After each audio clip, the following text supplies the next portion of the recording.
Hello, Mama's Fallen Angels. This is Big Robbo, and I am here with possibly the busiest musician we've ever had the pleasure of doing an interview with, Steve Morse, of course, from bands that we know like Deep Purple, the Dixie Dregs, and also his stints in Kansas, the Steve Morse Band, of course, Living Loud. But I want to start, Steve, with a collaboration that maybe not a lot of folks know about, and they probably should.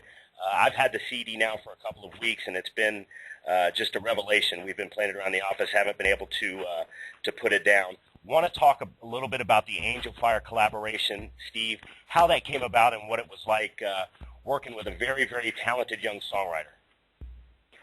Well, it's one of those things that I hear from time to time.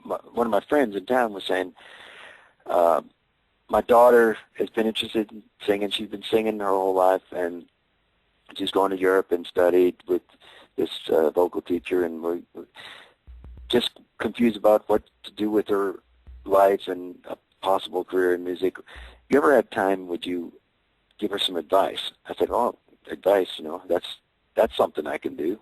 Although, really, giving advice makes no sense because everyone just kind of goes through their experiences in life and thinks that it's going to be the same for everyone else, the same decision-making values and everything. So despite that, I said, oh, I'll be glad to give her some advice. And I said, first of all, I'd like to hear her sing or some of her music.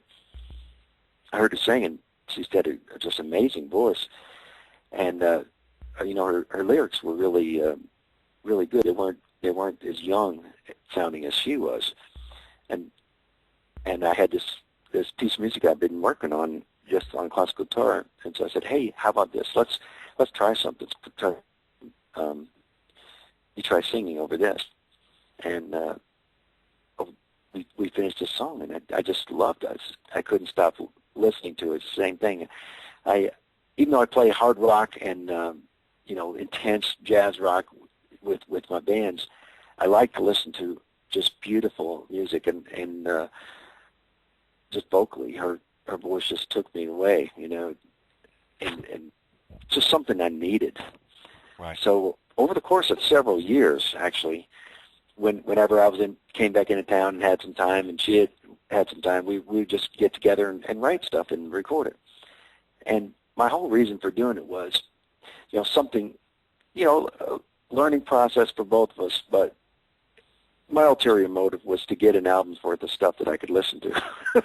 Right. And the acoustic twist is something I think that's really cool as well, because we're used to the shredding, we're used to the heavier stuff like you said, but that acoustic turn had to be something that was real cool and real refreshing.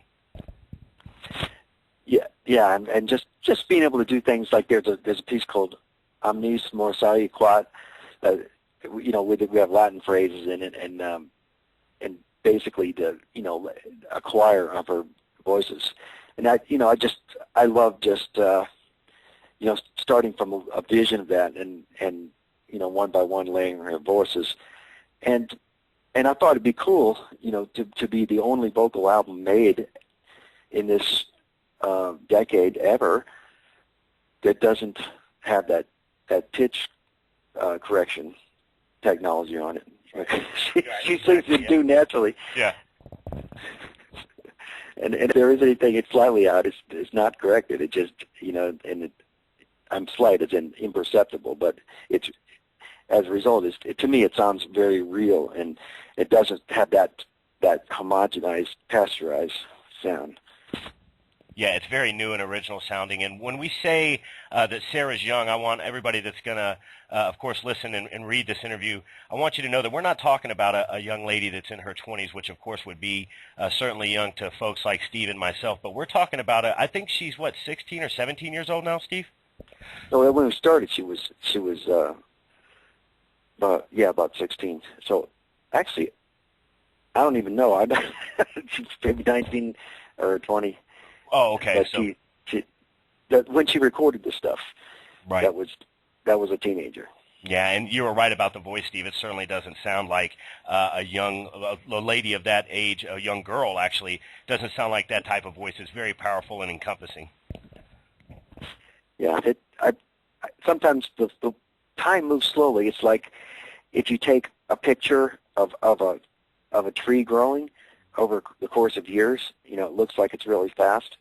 And since I go on these long tours and come back and then take one little snapshot of our work together and so forth, so it built smoothly and logically into an album's worth of stuff, but it literally spanned years. Right. And with her being that age, Steve, and she shared the stage, of course, with the Steve Morse Band, who gets a good following and always a good turnout at the shows. How has she done in front of the bright lights? Has she done really well? Oh, heck, she's performed before, and you know, she's just. I mean, everyone gets nervous to some extent. You know, when they're in a new situation. Once if you're on tour and you're doing the show every night, it's more of a anticipation than being nervous. But I could tell. Okay, first time she was a little bit nervous because we didn't know what to expect. Everybody's going to be able to hear each other and stuff like that. And she just very well poised, just got up in front of the crowd and won everybody over, And it's open for a band like we have. It's if you're doing something drastically different, which is what we want in an opening band, by the way. Still, you're subject to the one or two people that are razzing just making the inappropriate comments and right. being rude. That every crowd seems to have some of those in it, but nobody's said. I think she's won everybody over because she looks good and she doesn't look like she doesn't have any kind of attitude at all. It just comes up and, hey, I'm here for the music. Hey, here we go. Right. And so regardless of whether anybody was expecting it or not, they were like, hey, this is kind of neat, Yeah. It worked. Yeah.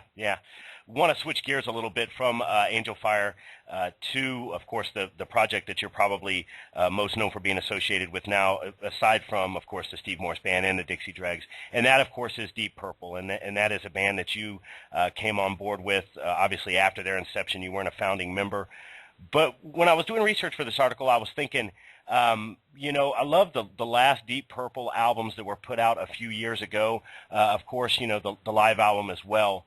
Was wondering if, and obviously Deep Purple is one of those bands that has enough material to tour on and to continue to tour and to play to large audiences without new stuff. But wonder how that comes about in a band like Deep Purple and what your involvement is with. Because we know you're the type of guy, Steve, that's always composing, always writing music at least, if not lyrics. Has there been talks with Deep Purple about new material, or is that something that's